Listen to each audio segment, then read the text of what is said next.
You're standing in tall grass. It's 2.8 million years ago. You're small, you're slow, no claws, no fangs, no fur thick enough to stop a bite. Hey, wait! What am I doing here?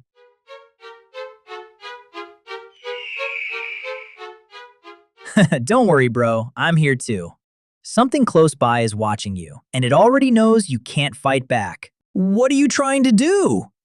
For most of our history, humans were not the top of the food chain. We were closer to the menu. So what actually killed the most ancient humans? Not guesses, not movies. The real evidence. Bones, teeth marks, cave walls, and the strange places our territory overlapped with theirs. Today we go through it, one predator at a time, across 4 continents. And the final answer is not the one you're expecting.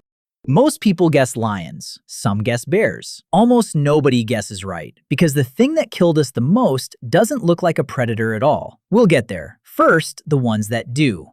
Quick note, when I say ancient humans, I mean the whole family tree, not just us. Homo sapiens, our species, has only existed for 300,000 years. Our story as prey goes back much further, into older relatives.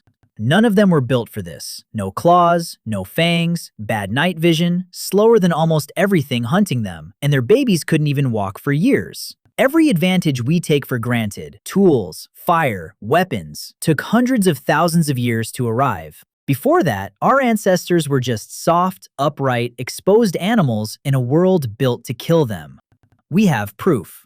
In 1924, scientist Raymond Dart found a skull in South Africa. It belonged to a young Australopithecus, an early, upright walking relative who lived long before our species existed. It's called the Taung Child. For decades, people assumed it died in a fight with another hominin, an early human relative. Then, in 1995, researchers Berger and Clarke looked closer. They found puncture marks in the eye sockets, the exact width of eagle talons. This child wasn't killed by a rival. It was carried off by a bird. That's how vulnerable our ancestors were, small enough for an eagle to see them as dinner. Let's start with the patient one. Around 1.8 million years ago, at Swartkrans Cave in South Africa, paleoanthropologist C.K. Brain examined an early hominin skull. He found 2 puncture wounds in the crown, spaced exactly like a leopard's lower canines. Leopards don't chase. They wait in trees, above game trails, then drop. They drag the kill back up into the branches, away from scavengers. You never hear it coming. You never smell it. One second you're walking under a tree, the next second you're not on the ground anymore. That same cave system holds evidence of another hunter, a big cat called Dinofelis. Some researchers think it specialized in hunting our ancestors even more than leopards did. We're not fully sure, but the pattern is clear either way. This danger was daily. Leopards waited in trees for hours. The next killer didn't wait anywhere near land, and it's one of only 2 predators on this list still alive today. Crocodiles. Crocodilians have hunted this way for over 80 million years. They were killing before the dinosaurs disappeared, and they never stopped. By the time early hominins stood upright in East Africa, Nile crocodiles were already perfect killing machines, motionless in rivers, waiting.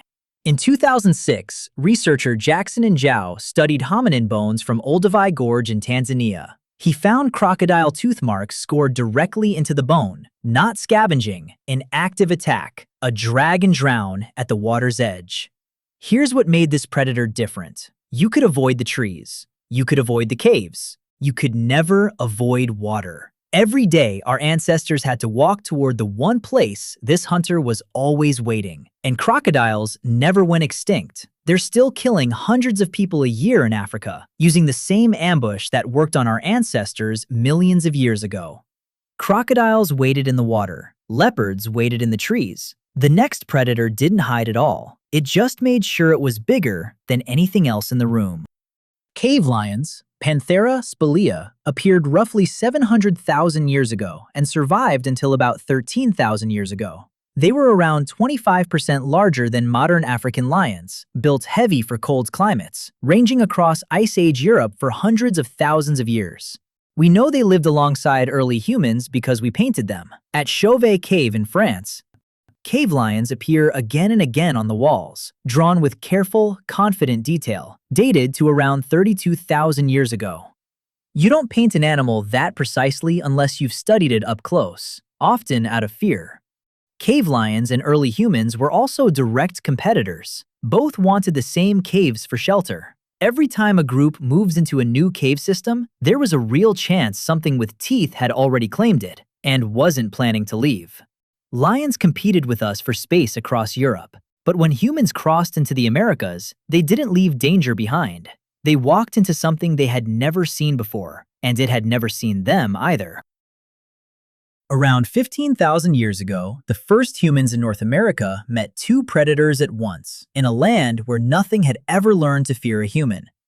The short-faced bear, Artotus simus, was the largest land predator on the continent. Standing up, it reached 12 feet tall and weighed up to 2,000 pounds. Its long legs suggest it could run down prey fast. Some researchers estimate bursts near 40 miles per hour. Others think its size was more about bullying other predators off their kills. Either way, a direct meeting with it was not something you survived by running. The second was Smilodon fatalis, the saber-toothed cat.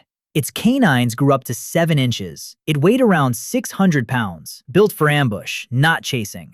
It waded in tall grass, then exploded outward in one burst, driving those teeth into the throat.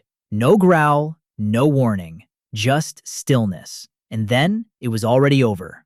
We don't have a single skeleton proving either of them killed a human. What we have is something almost as unsettling. Their territory and ours overlapped for thousands of years. At the exact moment we arrived with nothing but stone and spears, in a place where every animal was meeting a human for the very first time. North America had giants that had never seen a human. Further south, on a continent just as unfamiliar, an old threat was waiting, and this time, it wasn't meeting us for the first time. It already knew exactly what it was looking at.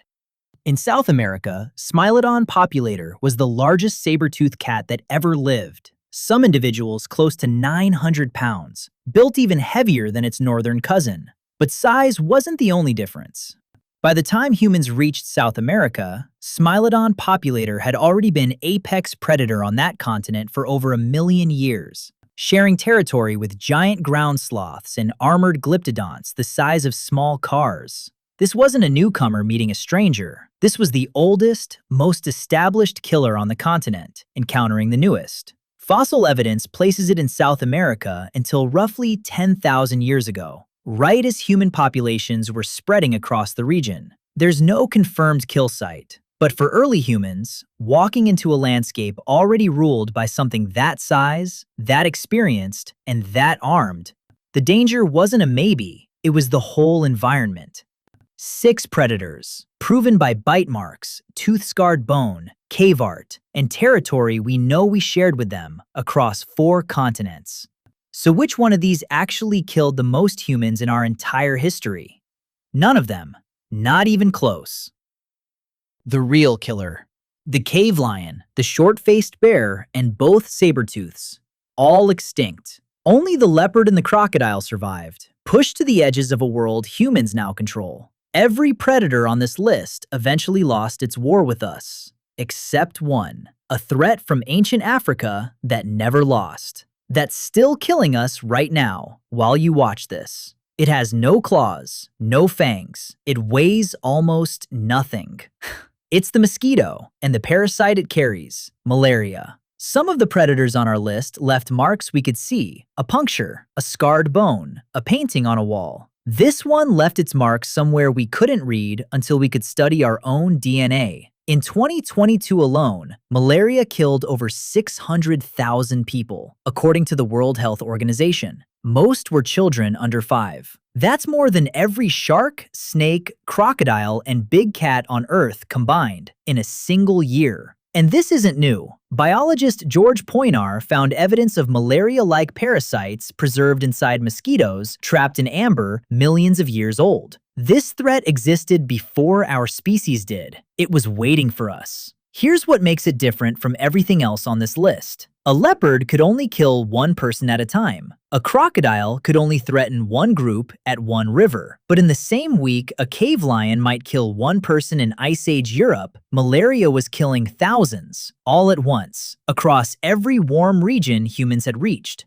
It never needed strength or speed, just mosquitoes, standing water, and time. And it had all three, everywhere we lived, for as long as we've existed. The clearest proof is written into our own bodies. In 1954, geneticist Anthony Allison discovered that people carrying a single copy of the sickle cell gene were far more resistant to malaria. That mutation shows up most in populations with the longest history of malaria exposure. That's not a coincidence. Across West Africa, an entire blood type, Duffy negative, became common for the same reason. It blocks one form of the parasite from entering red blood cells. Both mutations come with real costs. But the pressure from malaria was so constant, our species' own biology bent around it, generation after generation, just to survive. No cave lion did that, no saber-toothed did that, no bear, no crocodile. Not one of them was dangerous enough for long enough to rewrite human genetics. Only malaria.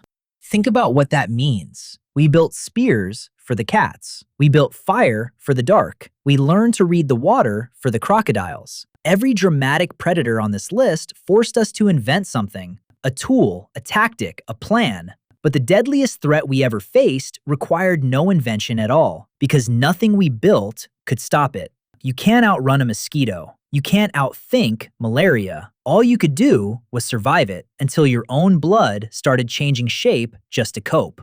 We remember the lions and the saber-tooths because they're dramatic. We paint them on cave walls. We feel a chill imagining those teeth in the dark. The eagle that took the Taung Child is exactly the kind of danger we're wired to fear. Big, visible, sudden. But the thing that shaped our evolution the most was too small to paint and too quiet to fear properly. It never stopped. It's still here. So next time something small and buzzing lands on your arm in the dark, remember this. That insect has a stronger claim to being the most dangerous animal in human history than the leopard, the crocodile, the cave lion, the short-faced bear, or either saber-toothed cat. The Taung Child never saw the eagle coming. Most of our ancestors never saw their real enemy coming either. It was never the one with teeth. If this changed how you think about what's actually dangerous, tell me in the comments. What would you have guessed before watching this? And if you want more like it, subscribe so you don't miss the next one.